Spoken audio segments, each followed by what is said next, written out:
Udah sejak lama, biasanya nih setelah sholat asar, pasang ibu dan anak perempuan pemulung suka duduk di belakang pos satpam komplek perumahan aku. Sejak pandemi dan PPKM yang diperpanjang berjilid-jilid, udah lama juga nggak ngeliat mereka. Tapi kemarin tiba-tiba pas aku keluar karena ada sebuah keperluan, aku melihat mereka lagi persis seperti biasa duduk di belakang pos satpam. Tapi yang bikin beda, anak pemulung yang selama ini kelihatan seperti anak-anak kemarin itu ternyata udah tumbuh jadi seorang remaja.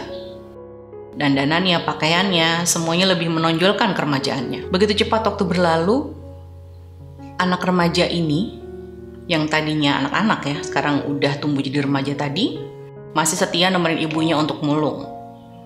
Luar biasa ya.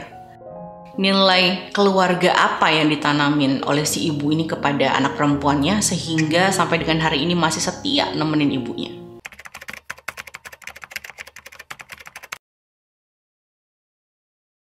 Assalamualaikum warahmatullahi wabarakatuh. Selamat pagi, siang, sore, malam untuk semua teman-teman yang ada dimanapun. Ketemu lagi dengan aku, Galuh Kencanawolan.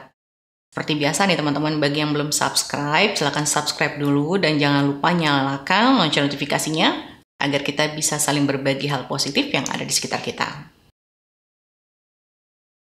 Peristiwa tadi itu mengingatkan aku beberapa bulan yang lalu saat aku diajak sama seorang sahabat, Mbak Mimil, untuk ngerjain proyek buku antologi yang berjudul Sekolah Ramadan.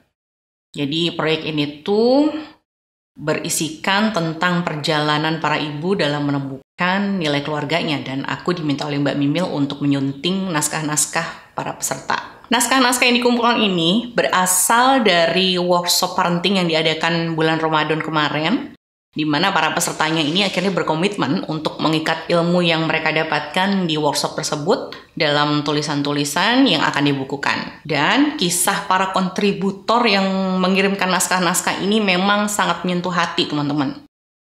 Aku tuh jadi semacam punya kesempatan ya buat belajar lagi dari pengalaman-pengalaman mereka dan merasa beruntung banget bisa terlibat di proyek ini. Dari seluruh kisah-kisah yang dituliskan oleh para kontributor tadi, benang merahnya tuh memang ada di sebuah kondisi yang mana untuk menemukan sebuah nilai keluarga itu butuh proses yang berliku, yang terjal, yang sama sekali nggak mudah dan sekejap bisa nemuin begitu aja. Nilai keluarga itu kan hal-hal baik yang disepakati oleh seluruh anggota keluarga untuk dijadikan pedoman dan juga pegangan para anggota keluarga dalam menjalani keseharian mereka. Perbedaan karakter antara suami dan istri, kemudian juga sifat bawaan yang dibawa oleh anak-anak sejak lahir, belum lagi lingkungan sekitar tempat mereka tumbuh, juga nilai-nilai yang dianut antara kedua keluarga besar, yaitu keluarga ayah dan juga keluarga ibu. Semua itu memberi pengaruh untuk bisa menemukan formula yang pas, yang cocok bagi anggota keluarga untuk bisa disepakati dan diaplikasikan dalam kehidupan sehari-hari mereka. Contoh-contoh nilai keluarga yang biasa digunakan dalam sebuah keluarga itu diantaranya bisa seperti nilai spiritual yang biasanya tuh nekankan kepada nilai-nilai agama. Terus juga ada nilai moral seperti keberanian, kejujuran. Juga ada nilai sosial, menitik tekankan kepada kepedulian terhadap lingkungan sekitar. Ada juga nilai rekreasi. Biasanya nih untuk nilai rekreasi itu keluarga yang punya waktu luang dan sering mengadakan traveling, mereka mengambil pelajaran dari perjalanan mereka itu sebagai hikmah yang bisa memperkuat nilai keluarga mereka. Balik lagi ke kisah pemulung tadi. Pasang ibu anak perempuan yang duduk di belakang pos satpam tadi akhirnya menjadi pemandangan yang begitu indah buat aku. Sang ibu mungkin gak banyak tahu teori-teori parenting yang harus dilakukan dalam menemukan nilai keluarga. Tapi menurut aku, energi yang diberikan oleh ibu tadi kepada anak perempuannya sama besarnya dengan energi yang dikisahkan oleh teman-teman yang berkontribusi di buku antologi Sekolah Ramadan. Mereka sama-sama bisa menularkan atau mewariskan nilai-nilai kebaikan kepada anak-anak yang dilahirkannya. Terbukti kalau di kasus ibu pemulung tadi, meskipun anaknya sudah berdandan rapi nih, menonjolkan keremajaannya, tapi dia tetap setia dan bertahan untuk nemenin ibunya bekerja memulung tanpa rasa malu. Bahkan mereka tuh terlihat sangat akrab, bahagia, dan gak kelihatan sama sekali gurat-gurat masalah pada wajah mereka. Ini luar biasa ya, pemandangan yang sangat jarang sekali terjadi bahkan pada anak-anak remaja kita yang kondisinya lebih beruntung mungkin dari mereka. Tentu saja aku percaya bahwa untuk sampai di titik tadi, ada sebuah proses yang tidak mudah, yang tidak gampang, yang harus dilalui oleh ibu pemulung tadi, sehingga ia bisa mendidik anaknya untuk bisa bersikap sebegitu manisnya kepada sang ibu. Bagaimanapun prosesnya harus tetap dilalui kan ya, karena kan yang terpenting ada sebuah hasil yang bisa diwariskan secara turun-temurun.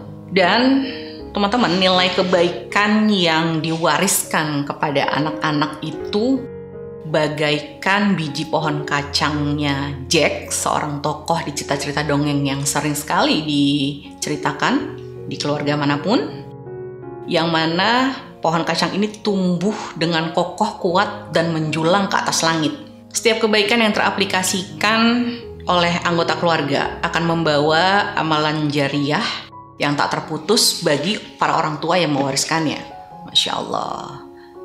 Luar biasa ya teman-teman. Dan sore itu aku melihat bahwa si ibu pemulung itu adalah orang yang sangat kaya raya. Kenapa? Karena sudah berinvestasi nilai kebaikan kepada anak perempuannya, yang mana warisan ini nanti akan diturunkan lagi kepada generasi seterusnya. Dan ini tuh akan menuai buah yang manis ya buat sang ibu pemulung tadi, karena kebaikannya tuh akan mengalir bagaikan air dari mata air yang terus memberikan manfaat bagi lingkungan sekitarnya. Mudah-mudahan Allah izinkan itu semua terjadi. Nah, mumpung masih hangat nih teman-teman, aku mau menginfokan sesuatu bahwa bagi teman-teman yang berminat untuk memiliki buku sekolah Ramadan ini, bisa menghubungi sahabatku Mbak Mimil di akun FB atau IG-nya Hilmiyatil Alifah. Silakan langsung di DM aja. Di buku ini teman-teman selain nanti akan menemukan materi tentang cara menemukan nilai keluarga dalam pandangan syariat, teman-teman juga akan membaca begitu banyak kisah-kisah yang menyentuh hati dan akan menambah wawasan kita. Sekaligus nih teman-teman juga sudah ikut program wakaf buku bergizi untuk PAUD-PAUD yang ada di Kecamatan Sukmajaya Depok. Wah, lengkap ya teman-teman ya, selain dapat ilmunya, terus kemudian juga bisa menambah wawasan dari pengalaman-pengalaman yang ada di buku itu, sekaligus juga bisa berwakaf dan mendonasikan dana teman-teman untuk kegiatan sosial. Oke, sekian dulu video kali ini. Semoga bermanfaat. Bagi yang belum subscribe, silahkan subscribe dulu dan jangan lupa nyalakan lonceng notifikasinya biar kita bisa terus saling berbagi hal positif yang ada di sekitar kita. Kita ketemu lagi di video berikutnya ya. Assalamualaikum warahmatullahi wabarakatuh.